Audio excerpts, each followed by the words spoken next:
guys, it's Frankie here. Have you seen my last post?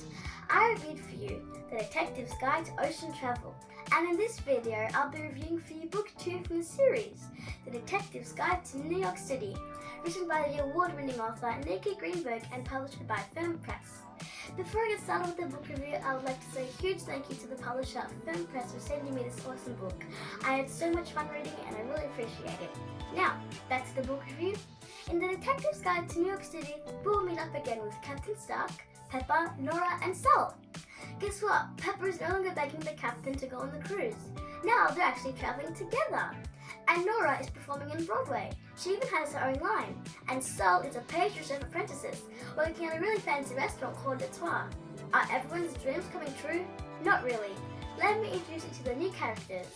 First up we have Emmeline, the captain's new friend, and she's coming to New York with Captain and Pepper, bringing her son Elliot. I don't think Pepper likes this. We will also meet Anthony Shark, also known as the Shark. He is a famous food critic known for his tough reviews, and many chefs are afraid of him, including Chef Shannabelle, Sol's boss. Chef Shannabelle and the Shark used to be friends, but not anymore. We will also meet Mr. and Mrs. Tuft, very snobby, posh, rich people who bring their dogs Oberon and Titania everywhere. The poodles even have a spot at the dinner table. Lastly, we will meet Rita Wilder, a talented Broadway singer who is very close to Mr. Shark. So the story is, Mr. Shark went to dine at Le Toit, the restaurant Sol works at, and he brought a few of his friends. But straight after dining at Le Toit, he went to hospital. What happened? Was Mr. Shark poisoned? It's up to Pepper and her friends to find out who poisoned him and why, because if they don't, Sol's career will be over and Le Toit will be closed down forever. Well, a lot happens in this book and I want to share it all with you. So it's time for my top 5 faves most loved about The Detective's Guide to New York City.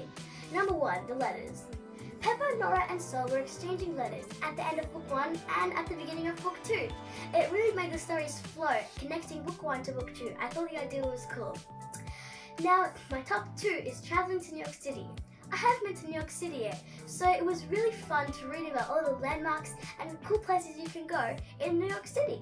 The way Nicki Greenberg described everything was incredible, really making me feel like I was there, experienced everything for myself. My top 3 is social differences in the 1920s. It was really sad to read about whites only, and it was shocking to learn that the world was divided just because of your skin color. It was really sad. I didn't like reading about it. My top 4 is many stories inside of the main story.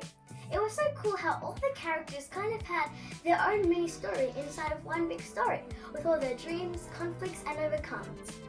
Lastly, my top 5 is the crime. Okay, I confess I could not find the culprit.